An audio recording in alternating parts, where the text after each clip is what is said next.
Back to Riyas family. ഇന്ന് നമുക്കൊരു അടിപൊളി കപ്പ ഉടച്ചത് നമുക്കൊന്ന് റെഡിയാക്കാം. അപ്പോൾ ആദ്യമേ നമുക്ക് കപ്പ നല്ലോണം വൃത്തിയായി കഴുകി ചെറിയ ചെറിയ പീസാക്കി അരിഞ്ഞ് നമുക്കൊന്ന് വേവിച്ചെടുക്കാം. കപ്പ വേവിക്കാൻ പോകുമ്പോൾ നമ്മൾ ആവശ്യത്തിന് കുറച്ച് ഉപ്പ് കൂടി ഇട്ടേക്കണേ. അങ്ങനെ നമ്മുടെ കപ്പ നല്ലതുപോലെ വെന്ത് കിട്ടിയിട്ടുണ്ട്. ഇനി നമുക്കത് ഊറ്റിയെടുക്കാം.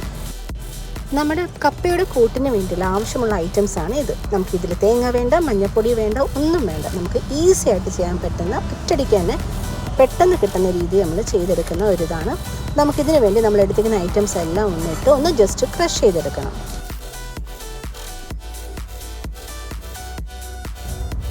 നമ്മളാണ്ട് ഈ രീതിയിൽ നമ്മൾ ക്രഷ് ചെയ്തെടുത്തിട്ടുണ്ട്.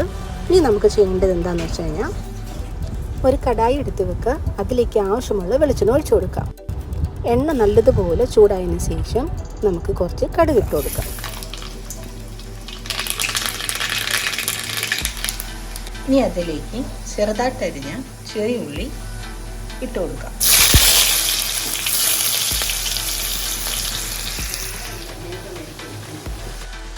ഉള്ളി നല്ലപോലെ ബ്രൗൺ കളർ ആയിട്ടുണ്ട്. ഇനി നമുക്ക് കറിവേപ്പില ഇട്ട് കൊടുക്കാം. നമ്മൾ നേരത്തെ അരിച്ച് വെച്ച അരിപ്പ് ഇട്ട് കൊടുക്കാം. നമ്മുടെ ഈ ചീനിയുടെ അല്ലെങ്കിൽ കപ്പയുടെ കൂട്ട് നമുക്ക് എണ്ണ വിട്ട് ഒന്ന് മൂപ്പിച്ചെടുക്കാം.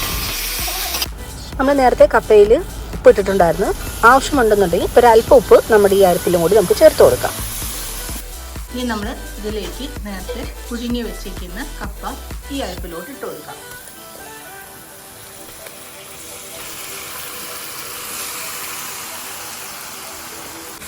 നമ്മുടെ കപ്പയും മസാലയും കൂടി നല്ലതുപോലെ മിക്സായി കിട്ടുന്ന വരെ ഇളക്കി കൊടുക്കുക.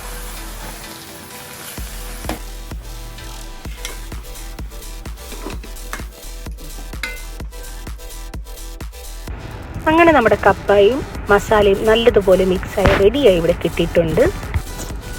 നമുക്ക് ഏറ്റവും സിമ്പിളായിട്ട് അടിപൊളിയായിട്ട് ചെയ്തെടുക്കാൻ പറ്റുന്ന സിമ്പിളായിട്ടുള്ള റെസിപ്പിയാണ് ഈ നമ്മുടെ ഈ കപ്പക്കൂട്ട്. അതിൽ നമുക്ക് തേങ്ങയും വേണ്ട, മഞ്ഞൾപ്പൊടിയും വേണ്ട, ഒന്നും വേണ്ട.